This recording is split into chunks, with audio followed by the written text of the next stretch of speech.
All right, we're going to check out a few pages of Paul Thomson's book on the topic of dragon fruit hybrids. So he felt that dragon fruit hybrids had a very promising future that would improve the size, color, and flavor of the fruits. And he also warns that it's going to take a few years for the seedlings to grow, 2 to 4 years for them to be evaluated. And you'll want to weed out the ones that are inferior and just keep the best of the seedlings that you are experimenting with. Now you can graft them to cut this time down to about 18 months. Also, he wants you to realize that they will need pollen from another source. In his experience, that the hybrids needed a cross-pollination. So his first hybrid plants that he received were from George Emmerich Jr., and they were hybrids of Hylocereus undatus and Hylocereus polyrhizis. I'm working on finding out more about this man. He died in 2017, but I believe this is the source of George's white and George's red dragon fruit. I'm working on that right now. So another interesting thing is that these hybrid seedlings that were crossed between Hylocereus undatus and Hylocereus polyrhizis, they actually were like their parents. They were very frost sensitive and they died. So Paul's first experience with hybrid seedlings is that he crossed Nitzel, which is named after Jim Nitzel, California rare fruit grower, and Rixford. Now, Nitzel is Hylocereus undatus, a white flesh fruit, and Rixford was sort of an unknown red flesh fruit.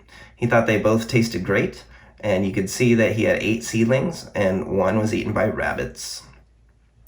And out of those 7 that remained, he felt that 3 were great to excellent fruit, and 2 were outstanding. So we'll talk more about that soon.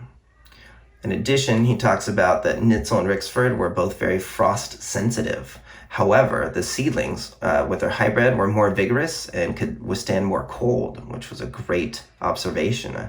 In other words, the seedlings did not display the characteristics of their parents. So they're actually more vigorous.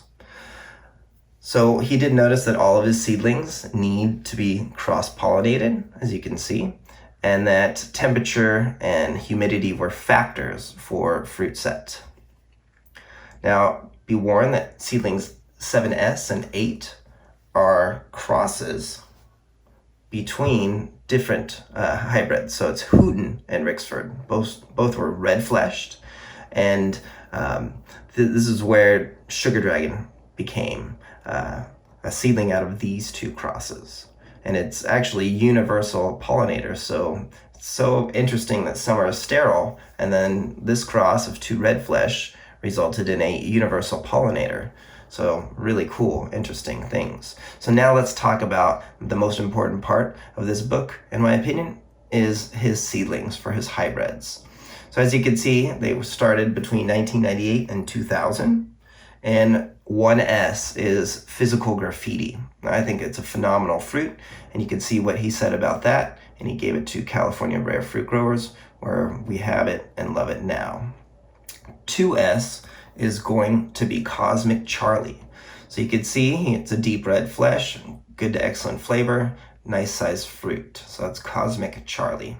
Delight is 3S, his hybrid, and this is the first one he named, and I believe it was his favorite variety, and he thought that this had wonderful commercial potential. It's a pink flesh, but he felt that it could compete with the yellow-skinned varieties.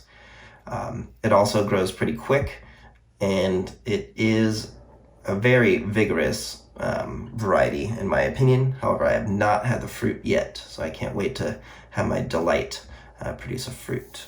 All right, so for 4S, that is going to be a pale pink color, and he said it was more of a dwarf. And what's very interesting is that I can't find this variety. This is the one in my collection that I do not have of Paul Thomson's. So 4S, part of me was wondering, could this be Maria Rosa? I never found out much information about Maria Rosa, but that is unconfirmed. So if you know more about 4S or have a cutting, please hit me up in the comments. I'd like to know more about it. but I like how he describes it as a dwarf grower. All right, 5S is going to be Purple Haze. So this variety is Purple Haze, and these were all these names were renamed by Pine Island Nursery in Florida.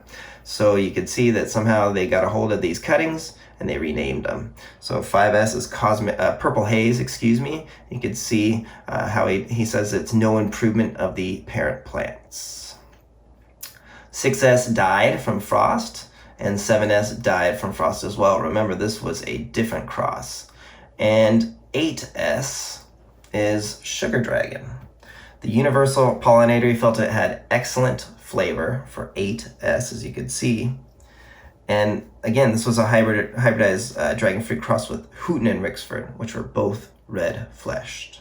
Now the last one, 9S, is actually Dark Star. So Dark Star is a very, very vigorous grower. I like it a lot, and you can see the size of the fruit, which is great. Okay, so as he wraps it up here, you can see that the plants varied with time, and he just really felt that there was much more to learn. Look at that last sentence. We have much to learn about Hylocereus hybrids. So I'm excited to continue this work with dragon fruit. Okay, now don't forget 8S could also be Voodoo Child. There are some differences between that. I forgot to mention that, sorry about that. But 8S is Sugar Dragon. Some people say it's Voodoo Child, but they have a different, slightly different fruit.